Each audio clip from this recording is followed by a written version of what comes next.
Irmãos, vamos abrir as nossas Bíblias na carta de Tiago.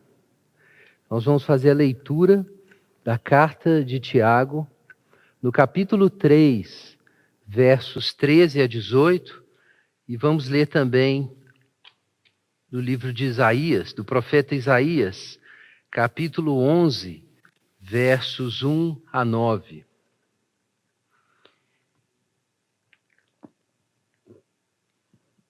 Vamos ler então, Tiago, capítulo 3, versos 13 a 18. Quem entre vós é sábio e tem conhecimento, mostre suas obras pelo seu bom procedimento em humildade de sabedoria. Mas não vos orgulheis nem mintais contra a verdade, se tendes inveja amarga e sentimento ambicioso no coração. Essa não é a sabedoria que vem do alto, mas é terrena, animal e demoníaca. Pois onde há inveja e sentimento ambicioso, aí há confusão e todo tipo de práticas nocivas. Mas a sabedoria que vem do alto é, em primeiro lugar, pura, depois pacífica, moderada, tratável, cheia de misericórdia e de bons frutos, imparcial e sem hipocrisia. O fruto da justiça semeia-se em paz para aqueles que promovem a paz. Amém. Vamos ler também o livro do profeta Isaías, capítulo 11. Vamos ler dos versos 1 até 9. Livro do profeta Isaías, capítulo 11, versos 1 até 9. Um ramo brotará do tronco de Jessé, e um renovo frutificará das suas raízes. O Espírito do Senhor repousará sobre ele, o Espírito de sabedoria e de entendimento, o Espírito de conselho e de fortaleza, o Espírito de conhecimento e do temor do Senhor. Ele se inspirará no temor do Senhor. Não julgará pela aparência, nem decidirá pelo que ouviu dizer, mas julgará os pobres com justiça e defenderá os humildes da terra sem parcialidade. Ferirá a terra com palavras de juízo e matará o ímpio com o seu sopro. A justiça será o cinto do seu peito, e a fidelidade o cinto de sua cintura. O lobo habitará com o cordeiro, e o leopardo se deitará com o cabrito. O bezerro, o leão e o animal de engorda viverão juntos, e um menino pequeno os conduzirá. A vaca e a ursa pastarão juntas, e suas crias se deitarão juntas, e o leão comerá palha como o boi. A criança de peito brincará sobre a toca da cobra, e a desmamada porá a mão na cova da víbora. Não se fará mal nem dano algum em todo o meu santo monte, porque a terra se encherá do conhecimento do Senhor, como as águas cobrem o mar. Amém. Pai Santo, nós damos graças ao Senhor pela Tua palavra e pedimos a iluminação do Teu Santo Espírito para que ela penetre fundo e frutifique, ó Deus, produza fruto para a glória do Senhor, para o benefício de outros. Nos dá entendimento e sabedoria. Em nome de Jesus nós pedimos. Amém. Irmãos, então nós temos esse novo tema que vamos tratar na nova série da Igreja Esperança, Sabedoria para a Vida Comum. Nós entendemos que seria muito importante para a Igreja do Senhor, nesse momento em que há tantas inseguranças, novidades e becos sem saída, em que nós temos que lidar ao mesmo tempo com múltiplos problemas. Temos que lidar com a questão financeira que surge agora, a questão política, as ansiedades por causa da doença, as relações familiares nesse momento, que é um momento de tensão crescente dentro de casa. São muitas questões para enfrentar e a gente precisa de sabedoria. Depois de pensar e orar bastante, nós entendemos que essa é uma palavra-chave para esse momento. Como nós vamos atravessar essa crise global, mas a partir da nossa realidade imediata ali, nas relações de trabalho, uso do dinheiro dentro de casa, porque nós podemos pensar em coisas grandes e globais hoje, por causa do acesso à informação que a gente tem, mas o nosso poder de escolha e de solução de problemas é limitado. A gente precisa encarar isso. E há uma série de questões imediatas aí para a gente enfrentar na nossa vida comum. E essa é uma palavra-chave. Então, esse é o nosso tema, sabedoria. Nós vamos tratar não apenas da palavra sabedoria, mas de tudo que ela implica. Nós vamos ver que ela implica muita coisa. A gente vai falar sobre virtudes, sobre princípios e práticas para ordenar a nossa vida comum à luz da palavra de Deus. Mas começando com esse tema, sabedoria. Sabedoria é uma virtude, certamente. É muito mais do que informação. E não é uma questão apenas de cristãos. Nós estamos enfrentando problemas que todo mundo está enfrentando nesse momento.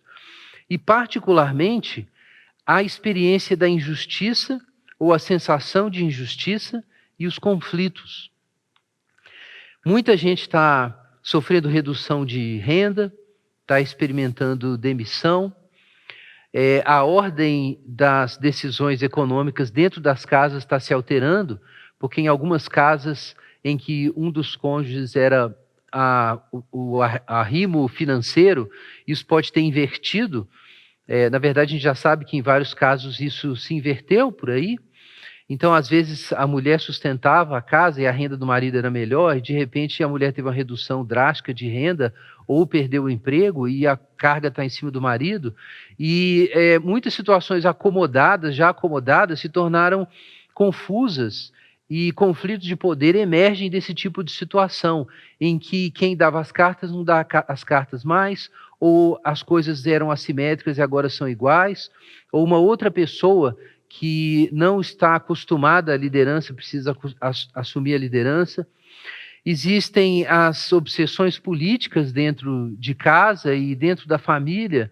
Então, todo mundo tem algum parente obcecado a favor do governo, por exemplo, ou, de repente, obcecado contra o governo e contra todas as pessoas que possam apoiar o governo nesse momento. Então, aí nós temos esses conflitos de filhos com pais, maridos com esposas, com avós, e eles estão disseminados. Existem os problemas mais comuns da organização da cooperação dentro de casa.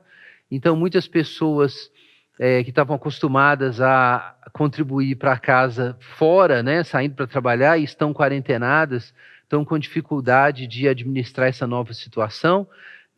Muitos maridos que ainda sustentam financeiramente as suas casas e estão fazendo home office, de repente estão dentro de casa e estão vivenciando uma outra situação. Muitas mulheres também. Como o pastor Igor mencionou outro dia, muitos pais estão descobrindo agora que têm filhos e os filhos não estão acostumados com todo mundo dentro de casa ao mesmo tempo, então você precisa dar uma ordem, mas de repente não havia uma ordem.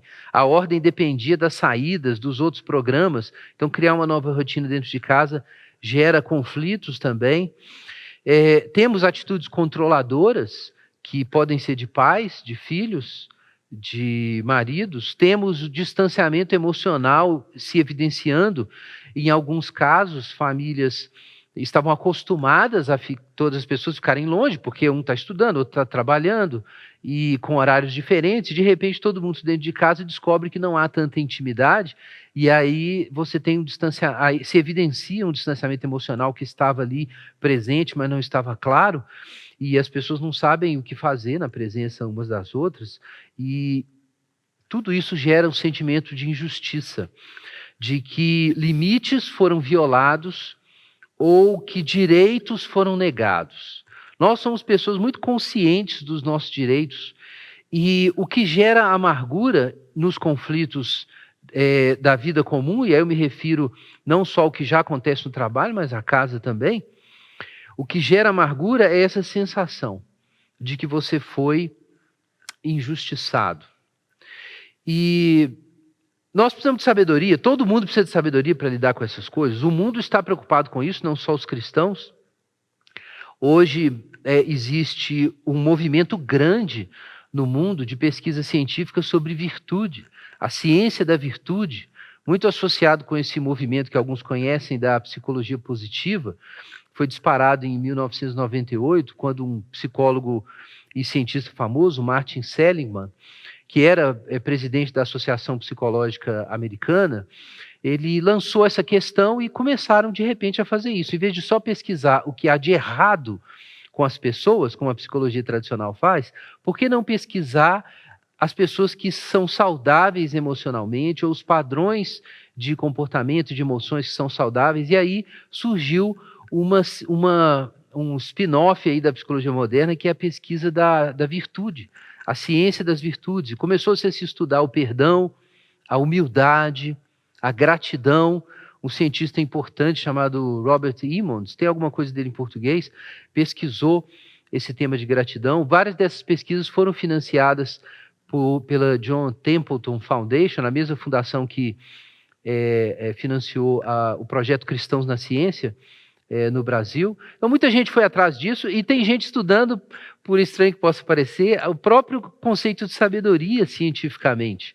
Então, existe, por exemplo, em Berlim, o Instituto Max Planck para o Desenvolvimento Humano, com o projeto da sabedoria, né, o Wisdom Project, em que eles estão realmente tentando compreender o que caracteriza pessoas que têm capacidade de tomar decisões que não são autodestrutivas, melhora a qualidade da vida das pessoas ao seu redor. E há muita coisa interessante para falar sobre isso. Eu estou mencionando que o tema é quente, não é somente um tema teológico, é um tema de filosofia moral, um tema de saúde mental, muito importante. Então eu gostaria que você desse bastante atenção a essa série que a gente está começando hoje. Esses estudos ajudam a entender muita coisa, e quando for o caso a gente vai mencionar isso. Mas é claro que a nossa regra de fé é a palavra de Deus. E o nosso ponto de partida para pensar a sabedoria é o que a própria Escritura diz. Então a gente precisa lançar um fundamento sobre isso antes de usar qualquer recurso que venha das ciências naturais, ou, como a gente gosta de dizer, do livro da natureza. A gente precisa do livro da Escritura para compreender bem a revelação de Deus no livro da natureza.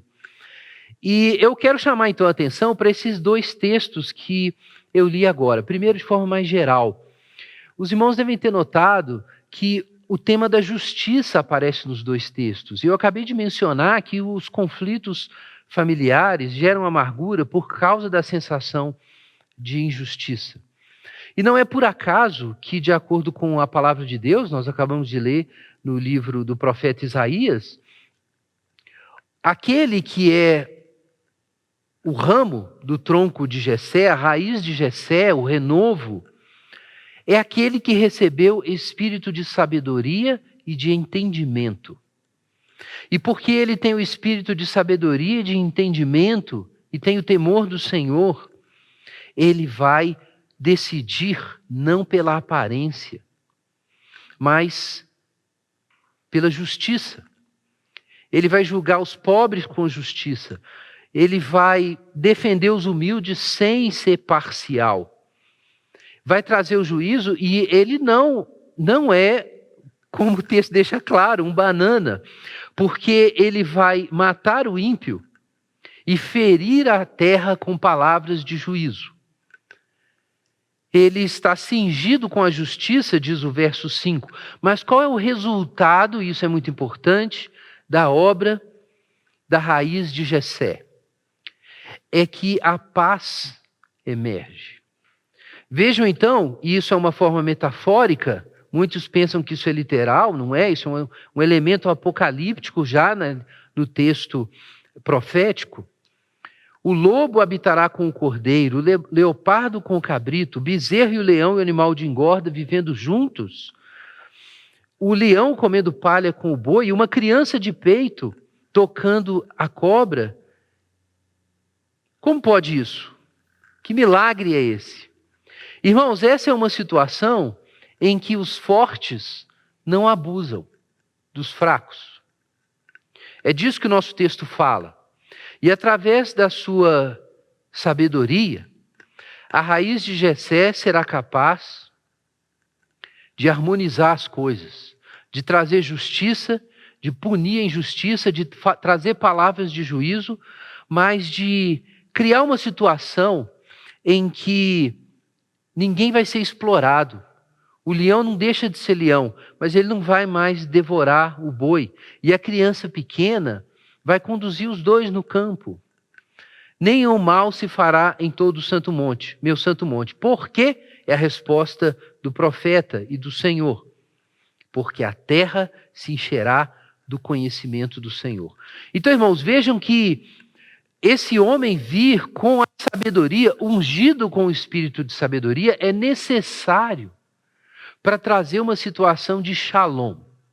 E essa é uma ideia-chave da nossa reflexão. A sabedoria é uma graça, porque depende da obra do Espírito Santo, mas também é uma ciência, porque ela envolve entendimento, isso está muito claro na profecia, da shalom.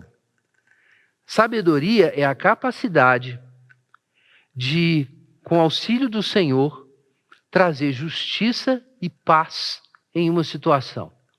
Muito mais pode ser dito sobre a sabedoria. Eu não quero reduzir tudo a isso. Você pode dizer que sabedoria envolve conhecimento factual, conhecimento prático, a capacidade de pensar contextualmente, de considerar experiências passadas e planejar o futuro, relativização e pluralismo de valores, porque muitas vezes você tem que balancear princípios.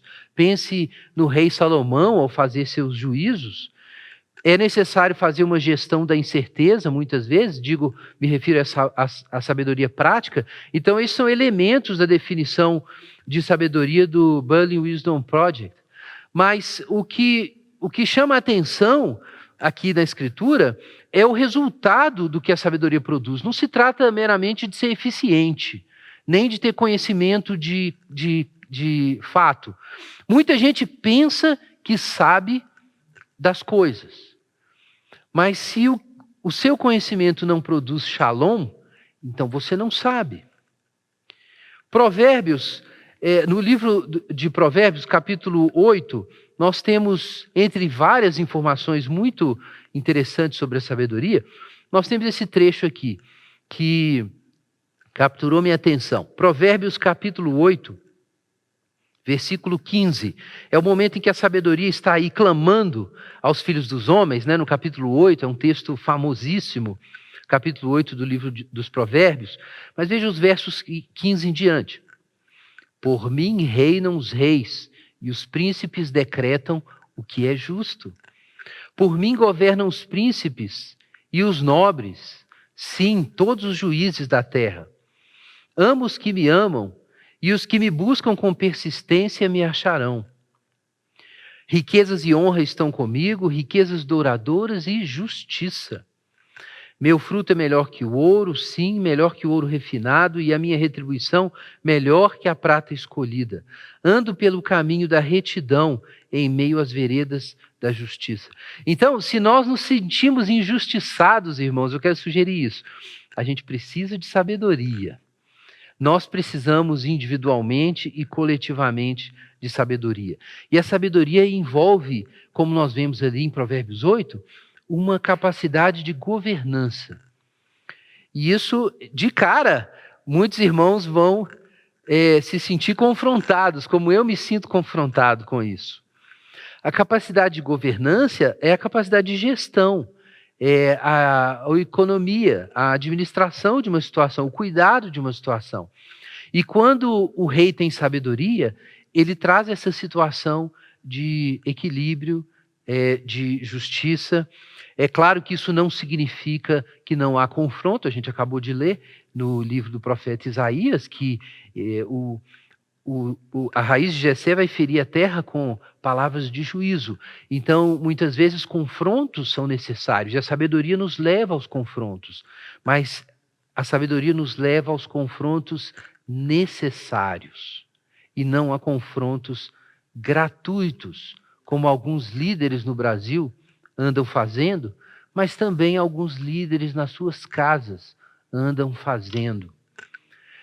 Irmãos, vamos agora para Tiago. Esse é o nosso texto-chave, mas a gente precisava passar pela profecia e pela sabedoria, pelos livros proféticos e de sabedoria, antes de chegarmos à carta de Tiago. Vamos abrir então a carta de Tiago, capítulo 3, novamente, e eu quero pedir que você use a sua Bíblia nesse momento e dê atenção às palavrinhas que são usadas pelo autor sagrado. Quem dentre vós é sábio e tem conhecimento? Quer lembrar os irmãos que na profecia de Isaías, quem é a raiz de Jessé? É aquele que tem o espírito de sabedoria e o espírito de entendimento. Quem tem sabedoria e quem tem entendimento, mostre. Então essa é a primeira palavra que nos confronta nesse texto. Mostre as suas obras. Mostre as suas obras pelo seu bom procedimento. Como diz o apóstolo Paulo, se alguém pensa saber alguma coisa, ainda não sabe como convém saber. Não basta ter informações, irmãos, não basta ter conhecimento teológico, leitura de livros. Também não basta leitura de livros sobre filosofia moral para ganhar sabedoria. A sabedoria está na prática. A sabedoria é uma coisa que é feita. Mostre suas obras pelo seu bom procedimento em humildade de sabedoria. E eu quero chamar a atenção também para o finalzinho do verso 13. Humildade ou mansidão de sabedoria. A palavra aqui, às vezes é traduzida como mansidão, às vezes como humildade. Eu penso que a melhor tradução seria realmente mansidão. Esse é o mesmo termo que aparece em Mateus capítulo 5, verso 5, quando Jesus diz: bem-aventurados os mansos, porque eles herdarão a terra. Também em Mateus capítulo 11, verso 29, quando Jesus diz que ele é manso e humilde de coração, e por isso nós podemos entregar a ele o nosso jugo e achar descanso para a nossa alma. O que a mansidão produz, irmãos? Descanso. A mansidão produz essa situação. O que é o manso de coração? A mansidão tem a ver com simplicidade, com a ausência de ambição e um estado de despretensão, a gente poderia dizer. A mansidão é a pessoa mansa, é uma pessoa que não tem um coração inquieto, cobiçoso e ambicioso, que não consegue se satisfazer com aquilo que está próximo de si e que foi dado pelo Senhor.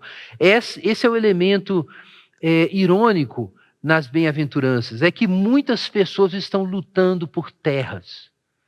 Muitas pessoas estão cobiçosas, tentando ganhar espaço, ocupar a terra, fazer seus os territórios. Mas a terra não será dada para esses ambiciosos, impacientes, que passam por cima dos outros, porque não podem se conter. A terra vai ser dada para aqueles que não estão procurando isso. A terra vai ser dada para os mansos, porque só os mansos podem de fato governar. Só os mansos podem possuir a terra sem risco de destruí-la. Então essa é a questão. Jesus é manso de coração. Certa ocasião, um sujeito se aproximou de Jesus e disse o seguinte: tudo isso te darei se prostrado me adorares. E apresentou o quê? Todos os reinos da terra. Mas Jesus era manso de coração. Ele reinaria se o reino viesse da mão de Deus e não moveria um dedo para governar por conta própria. Então Jesus é manso de coração. Por isso Jesus diz: você pode receber o meu jugo, porque você pode ter certeza que eu não sou uma dessas autoridades que vai explorar você. É isso que Jesus está dizendo. Jesus é manso e humilde de coração. Então você pode entregar para ele as suas ansiedades e receber o jugo dele. Ele é confiável porque ele é manso. E nosso mundo, a gente sabe disso, os grandes na história, os grandes no mundo, são pessoas cobiçosas que estão lutando por poder a qualquer custo e querem a terra. Mas elas não terão a terra. Os mansos herdarão a terra. Quem é sábio? Mostre. Como você sabe que encontrou um sábio? Quando você encontrou uma pessoa que tem um espírito manso, que não está o tempo inteiro avançando o sinal e tomando posse da vida, da alma e das coisas dos outros. Então isso é a mansidão. É a mansidão de sabedoria. Então é muito bonito encontrar logo no início do nosso trecho essa combinação. Quem é sábio e tem entendimento ou tem conhecimento? Então é bonita a combinação. A sabedoria envolve, claro, o conhecimento, mas não pode ser só isso. Ela tem que envolver ações e ela tem um patos. E o patos é essa mansidão.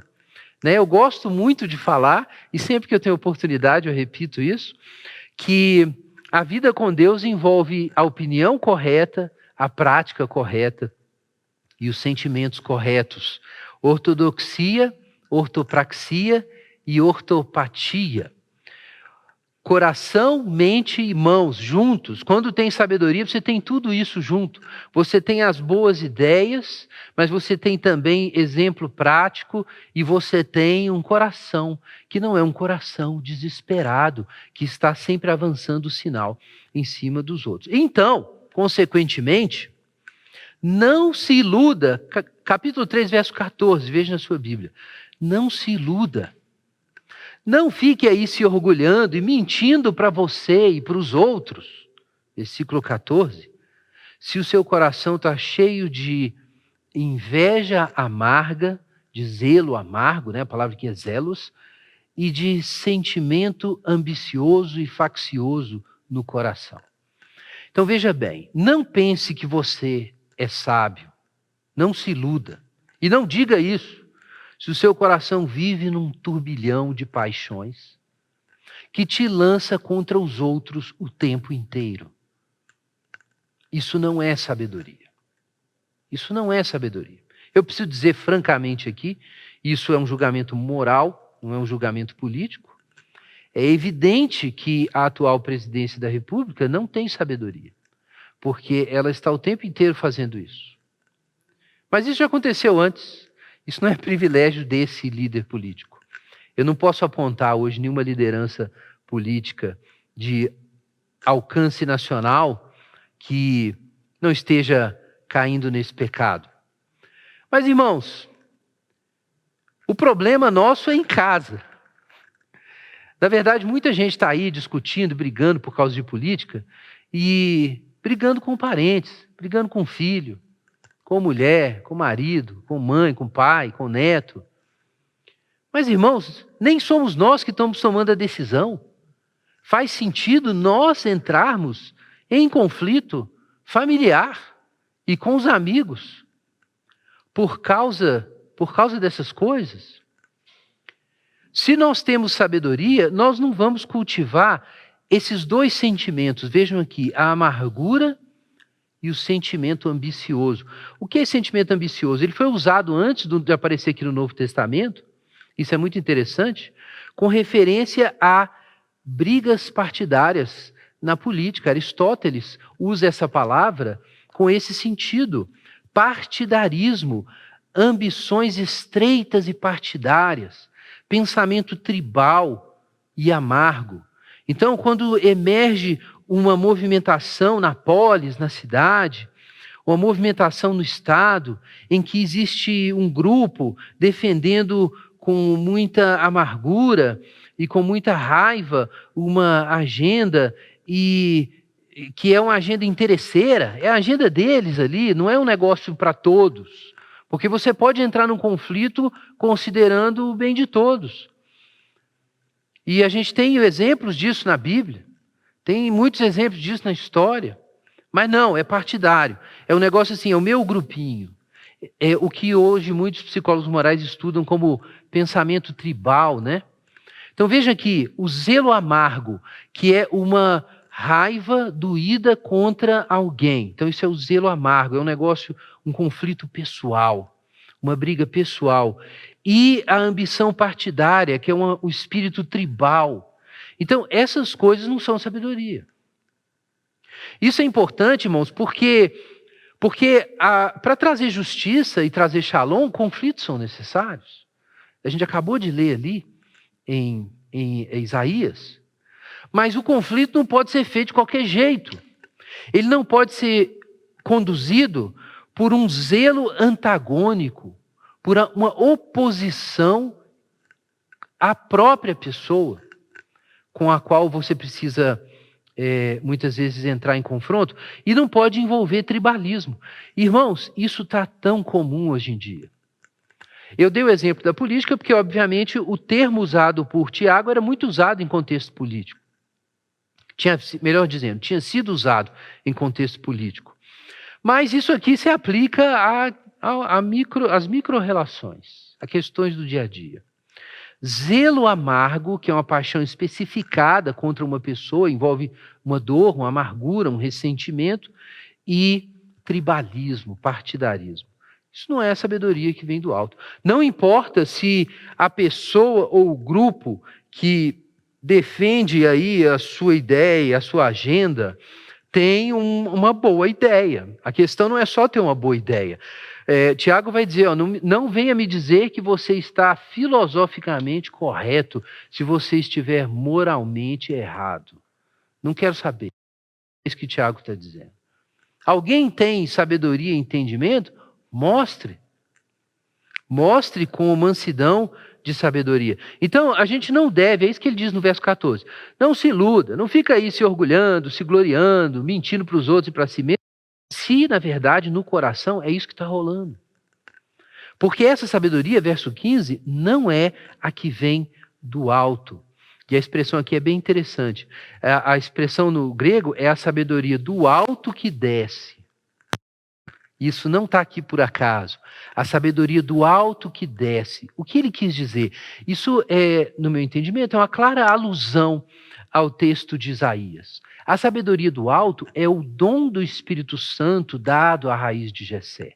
É a própria dádiva do Espírito Santo. Essa é a sabedoria que vem do alto. É um espírito de sabedoria. Então, a sabedoria que vem do alto, ou seja, a sabedoria que vem do dom do Espírito Santo, do espírito de sabedoria e de entendimento, não é assim. Essa aí é terrena, animal e demoníaca. Parece que é uma escala descendente, né? O que nós temos aqui. Ela é, em primeiro lugar, terrena, e a gente logo lembra de Filipenses capítulo 3, verso 19, e dali em diante, quando o apóstolo Paulo está falando sobre a falsa circuncisão, e ele fala sobre essas pessoas que só pensam nas coisas terrenas, porque ao invés de estarem preocupadas com o reino de Deus, estão preocupados com a circuncisão física.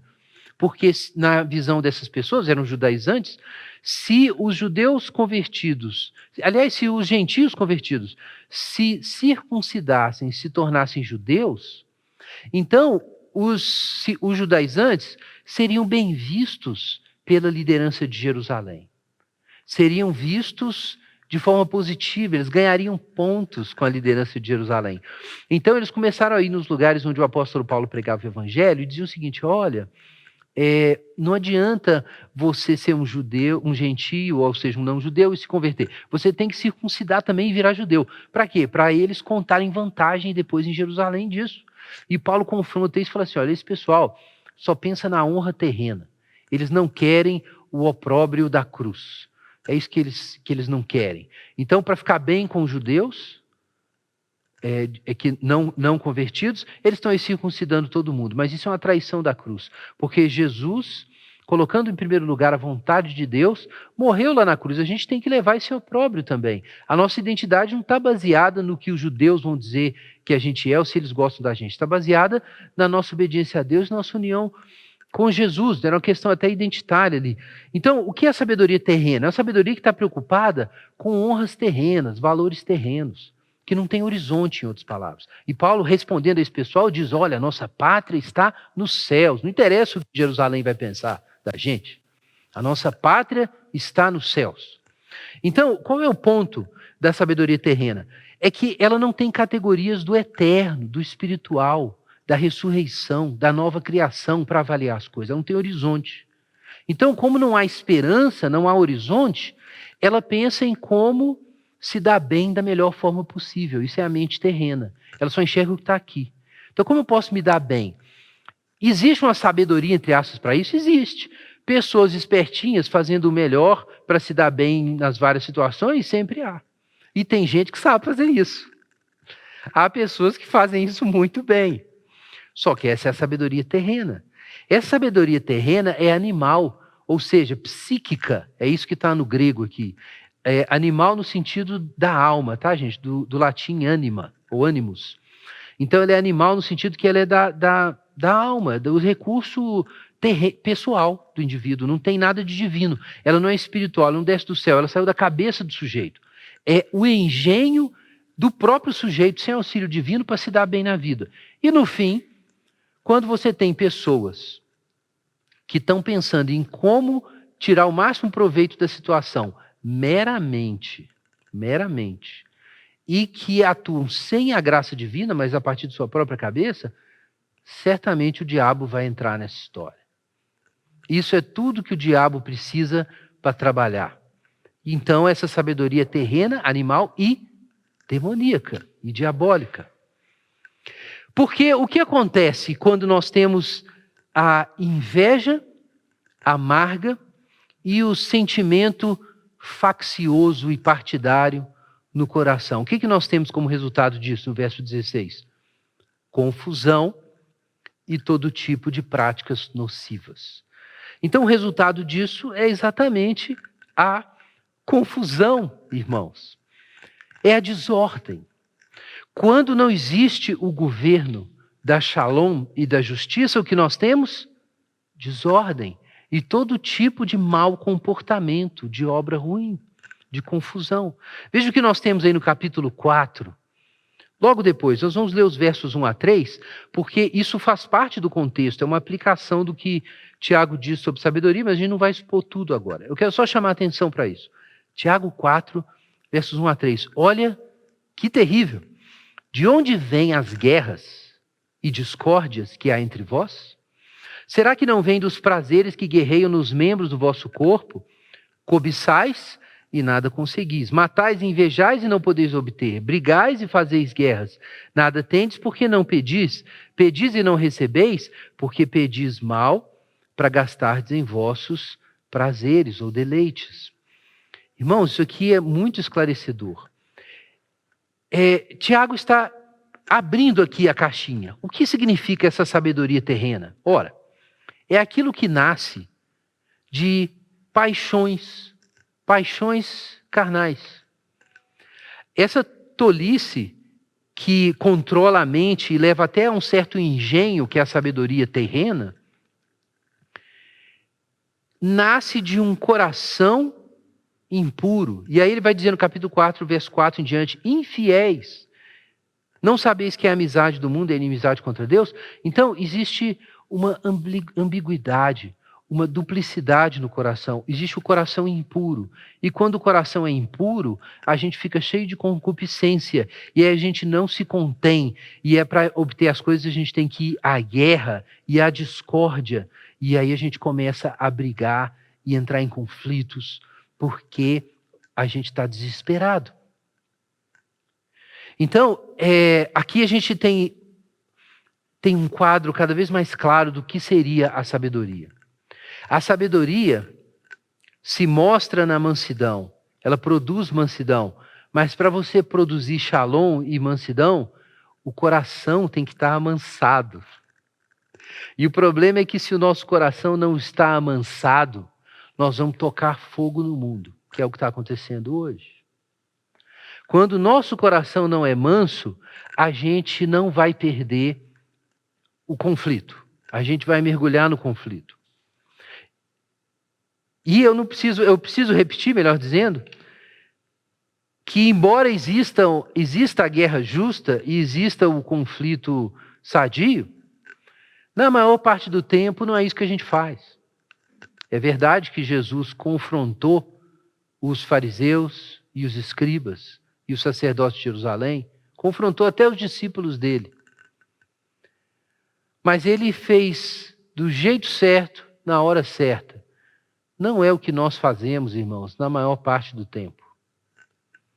Nós precisamos ter a humildade de admitir quanta confusão já foi criada por causa dos nossos corações tumultuados pela concupiscência.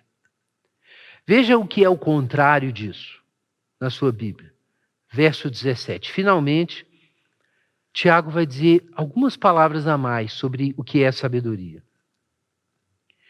A sabedoria que vem do alto, ou seja, que é do espírito de sabedoria e entendimento prometido ao Messias, é, em primeiro lugar, pura.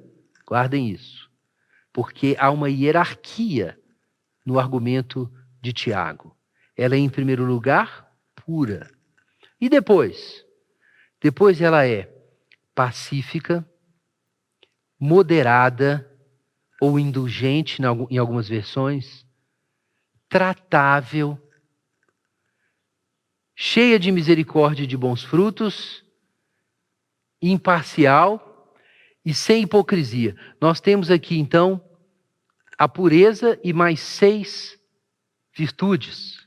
E parece que tudo vem da sabedoria. É muito interessante. É difícil não lembrar aqui do fruto do Espírito. O fruto do Espírito também tem essa aparência, né? Ele tem vários gominhos, né? É um fruto que tem várias dimensões. E agora a gente ouve que a sabedoria é assim também. E isso é uma outra forma de colocar a mesma questão, irmãos.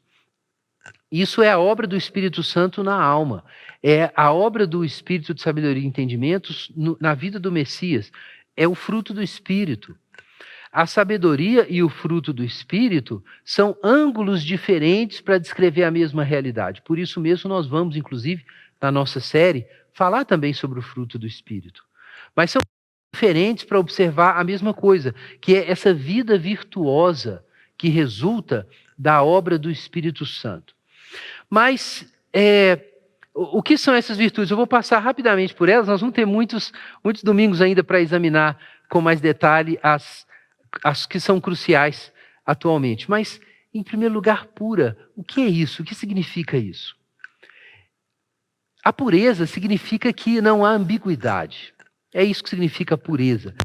Tiago se preocupa particularmente com a pureza, com a duplicidade. 4 em diante, quando o argumento dele percebemos que esses infiéis que vivem em guerra uns com os outros e que são evidentemente tolos, carentes de sabedoria, são pessoas que estão com o coração dividido, estão com o coração impuro. Ele diz no verso 8 que eles precisam purificar o coração. Por que estão divididos? Porque eles querem ser amigos do mundo e amigos de Deus ao mesmo tempo. Então, o que é a pureza de coração? Soren Kierkegaard escreveu um livro, um clássico, e ele fala sobre esse tema várias vezes no livro. É um livro fabuloso, ainda não está em português, mas o conceito não é difícil de entender. A pureza de coração é desejar uma só coisa. Isso é a pureza de coração. A pureza de coração é um coração que se assentou, que descansou. Ele tem um foco definido e ele abandonou o estado de desespero. Isso é o coração puro. Deseja uma coisa. Buscar em primeiro lugar o seu reino e a sua justiça, e todas as coisas vos serão acrescentadas. O coração puro não é o coração que acha que não precisa de mais nada, porque você espera que as coisas sejam acrescentadas. Mas o coração puro é o que tem uma coisa em primeiro lugar. Ele não está dividido. Vejam que coisa. Quando o nosso coração está dividido, e a gente não sabe se serve a Deus ou o mundo, a gente fica desesperado. E nesse desespero e concupiscência, que é um termo usado por Tiago capítulo 4, nós entramos no processo de guerra, porque a gente não confia que Deus vai nos dar a terra, então nós vamos tomar a terra com a nossa própria força. E aí começam as guerras. Aí a gente avança o sinal, a gente faz injustiça com o outro, a gente fica excessivamente consciente da injustiça feita a nós e perde a capacidade de amar por causa disso. Olha, irmãos, isso é impureza. É por isso que Tiago diz que primeiro a sabedoria que vem do alto é pura. Primeiro é a pureza de coração. Porque se o coração não for amansado, a sua vida vai ser sempre uma guerra. E a sua casa também. O coração precisa ser amansado. E o coração é amansado quando a gente sossega as nossas ambições, entrega as ansiedades na mão do Senhor. Coisas que a gente acha que merece, de repente a gente até merece. Coisas que a gente pode ter e que talvez sejam muito legais, a gente coloca na mão de Deus e a gente aceita as condições divinas. Senhor, eu quero aquilo, mas eu não vou passar por cima de ninguém e destruir ninguém para ter isso. Porque o Senhor está em primeiro lugar. Então o coração tem que ser puro. E aí quando o coração é puro, quando o coração é amansado pelo espírito de sabedoria, de entendimento e de temor do Senhor, o que acontece? Paz. O que vem depois? A sabedoria é pacífica. Ela é pacífica. Então isso não é difícil de entender, eu nem vou gastar muito tempo, mas é alguém que, aqui nós temos alguém que é amante da paz. Isso virou um traço da pessoa. Ela é também moderada. O termo aqui tem o sentido de tem o sentido de ser bondoso e de não colocar exigências excessivas. Existem umas traduções antigas que eu mencionei aqui que trazem indulgente. É muito interessante isso, porque ser indulgente, em muitos contextos, a gente considera um vício, né? A pessoa, por exemplo, Eli era indulgente com os filhos. Então, essa indulgência certamente não é a sabedoria que Tiago coloca. Então, do que ele está falando? Ele está falando de alguém que não coloca peso excessivo sobre os outros, porque isso denuncia um problema no coração. Quando a gente é duro demais no juízo, no confronto, na punição, quando a gente é duro demais, aquilo reflete muitas vezes alguma coisa. Pense na Segunda Guerra, na Primeira Guerra Mundial, depois da desgraça que foi trazida, né, pelo expansionismo do Império Alemão. Então, os países aliados impuseram sobre a Alemanha uma dívida muito pesada, né? O tratado que foi estabelecido é um tratado muito pesado e eles iam ter que pagar multas muito altas, impagáveis. Então, aquilo acabou alimentando o ressentimento na Alemanha. E isso é um fato reconhecido, né? O Sir Winston Churchill escreveu sobre isso, muita gente posteriormente, isso virou matéria de estudo, né? Como que decisões políticas erradas podem produzir ressentimento. Mas é isso, a sabedoria é indulgente, ela cede um pouco, ela não exige, ela não cobra os centavos. Eu disse isso outro dia, quanta gente, quando tem um conflito com alguém, precisa ir lá cobrar cada centavo. Não, a sabedoria não faz isso, porque ela é indulgente. Ela também é tratável. Ela é tratável, e o sentido aqui de tratável é de ser facilmente convencido, razoável. Ou seja, uma pessoa que é mais fácil. É uma pessoa fácil de conversar, fácil de sentar e resolver as coisas. Não significa que é uma pessoa que não tem domínio próprio, que não tem limites. Jesus era tratável, mas ele certamente tinha personalidade. Não fique com medo de ficar sem personalidade por ser uma pessoa tratável.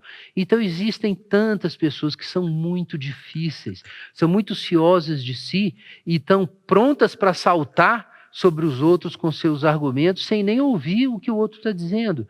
E se sentem pessoalmente confrontadas e desempoderadas só de pensar na possibilidade de negociar um argumento ou de negociar uma situação dentro de casa ou no trabalho. Mas a sabedoria é dócil, tratável, fácil de lidar. Veja isso, a pessoa mansa não é uma pessoa difícil, é uma pessoa fácil.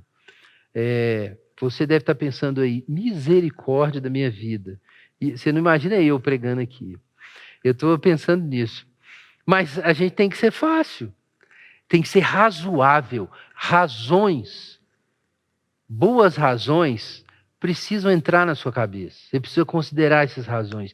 Agora, vejam só, tem até uma aliteração aqui, é bonito, eu comentei com a Alessandra no texto, que essas palavras todas começam com E, e é como se fosse uma aliteração, né? Mas o efeito aqui que o Tiago quer dar é de como essas virtudes estão conectadas. A pessoa pacífica, indulgente, tratável e compassiva, misericordiosa. Então é uma pessoa que ela dá mais do que ela recebe. Gente, vejam o que a sabedoria faz com a gente. Você está preocupado com as injustiças que você sofre. E aí você entende que quando há sabedoria, a injustiça é tratada. A gente acabou de ler. Mas quando a gente entende o que é sabedoria, a gente descobre que o sábio é uma pessoa que dá mais do que recebe. Porque ela é compassiva, é misericordiosa. Então, repito, ela não apenas não vai cobrar os centavos do outro, mas ela vai dar para o outro aquilo que ele não merece. E que ele não deveria necessariamente, não tem necessariamente que receber. Então, a sabedoria é compassiva, é liberal. Vejam que quando existe pureza de coração, há um autoesquecimento.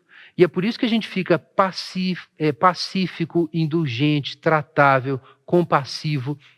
Isso não significa que nós percamos a capacidade de fazer julgamentos. Porque quando nós vamos para a sexta marca da sabedoria, veja que ela é imparcial. Então aqui nós temos um pensamento que é justo. O discernimento não é destruído porque você é manso.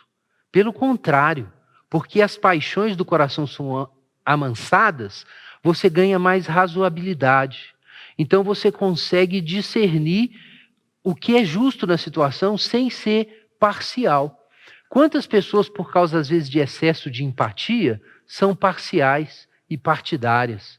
Elas aderem a alguém e não importa se essa pessoa está fazendo as coisas certas ou erradas, por causa de uma identificação de grupo, por causa de um parentesco, porque torce para o mesmo time, ou seja, pelo que for, você fica do lado daquela pessoa. E às vezes ela está fazendo uma coisa errada, mas você, por causa do excesso de empatia, que é um problema, empatia não é a mesma coisa que misericórdia, né? Eu sempre falo isso, né? O Paul Bloom, psicólogo experimental da Universidade de Yale, mostrou isso num livro, Against Empathy, que tem uma diferença entre empatia e misericórdia. Não é a mesma coisa, não.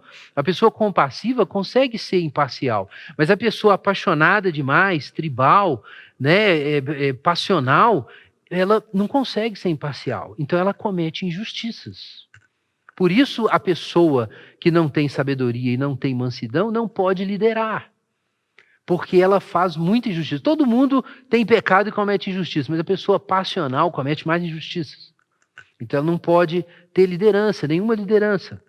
E veja a hipocrisia. A sabedoria que vem do alto é sem hipocrisia, ou seja, é honesta. Ela não está fingindo virtude, ela realmente é aquilo, é genuína. Não trabalha com segundas intenções. Os irmãos compreendem, então, por que é que os mansos herdarão a terra? Porque quem vai governar é quem tem essas características. As pessoas perguntam assim, quem deve ser eleito, quem eu devo votar nas eleições? Tem eleições aí, vamos ver se vai ter mesmo esse ano, né? Então você pensa assim, quem eu vou votar? Então tem muitos critérios. A gente pode pensar, por exemplo, num critério político, num critério de política econômica. Eu, por exemplo, me preocupo muito com o avanço das políticas de identidade, que eu acho que estão erradas. Então são critérios para avaliar qual o candidato? Sim, a agenda. Mas não é o único critério, não. Porque a liderança precisa ter certos traços. Então a gente precisa ver se existe algum elemento de mansidão ali. Então isso é uma dica, tá? Uma pista para quando eleger líderes. Mas isso se aplica a outras coisas. Você quer, moça, arrumar um marido? Então, de repente, você tem um namorado que o cara é lindão, só que ele é esse sujeito aqui, a sabedoria terrena, animal e demoníaca. Você vai sofrer, minha irmã. Vai sofrer. Então, escolha direito. O cara é manso. Manso nesse sentido bíblico, manso como Jesus era manso, é alguém que vai conseguir confrontar sem perder o controle, é alguém que tem um comportamento honesto e que não é hipócrita, é alguém que é imparcial no julgamento, não é alguém sem opinião, não. Porque tem gente que é manso, mas é a pessoa que não interfere em nada, não tem opinião. Não é isso. A pessoa que tem mansidão, ela é imparcial e honesta. Então, se ela precisar emitir o juízo, ela vai emitir. Só que ela não vai destruir todo mundo, destruir a paz comum enquanto ela faz isso. É diferente. Então, vejam que a sabedoria nasce de um descanso na alma, que é o descanso da pureza, dessa despretensão em relação ao outro, e isso cria uma situação de shalom.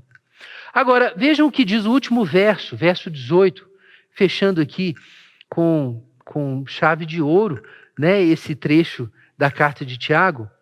Como nós chegamos à justiça? Porque foi a questão que eu coloquei no início. Essa situação envolve sentimento de injustiça de várias direções. A injustiça de chefes com empregados, que está acontecendo nesse momento, seja obrigando pessoas a trabalhar em condições ruins, ou seja pagando menos do que deveria, ou escolhendo com critérios obscuros a quem dá a melhor condição de trabalho. Mas isso acontece do governo em relação a nós hoje, em muitas situações, ou da imprensa, dependendo da sua posição, a imprensa em relação à sua posição política, mas pessoalmente, pais e filhos, marido e mulher. Quanta gente já reclamou de injustiças que estão sendo sofridas dentro de casa? Eu citei algumas. Então é o seguinte, a gente quer justiça. Mas olha o que diz o verso 18. O fruto da justiça, como ele é semeado? Como a gente produz justiça? Eu quero justiça na minha vida, na minha casa, no meu país. O fruto da justiça é obtido quando nós semeamos em paz. O fruto da justiça é semeado em paz para aqueles que promovem a paz. Irmãos, o fruto da justiça não é obtido pela violência, pelo desespero. Ele é produzido através da shalom, da paz. O fruto da justiça não existe quando não há mansidão, quando não há pacificação, quando não há compaixão, não há como ter justiça. Só haverá justiça para os mansos, que abrem mão de impor a sua justiça. Então eu quero te convidar a pensar na sua casa. Você pode estar amargurado por causa da sensação de injustiça que foi acentuada durante essa pandemia e talvez pelo comportamento dos seus parentes. Mas a justiça só vem para os mansos, que abrem mão de impor a sua própria justiça. Você precisa se esquecer de si mesmo, buscar o seu coração, que o seu coração seja amansado pelo Senhor, entregar as cargas ao Senhor, e aí você pode se tornar um agente de shalom e um agente de justiça. Para haver justiça é necessário paz, e para haver paz, a alma tem que descansar. É necessário que haja pureza de coração. Vamos orar, irmãos. Quero te convidar a fazer uma oração nesse momento e pedir ao Senhor que produza paz no seu coração. Que o espírito de sabedoria e entendimento desça sobre o seu coração, para trazer shalom. Consagre durante a ceia o seu coração ao Senhor. Se existe amizade com o mundo, duplicidade.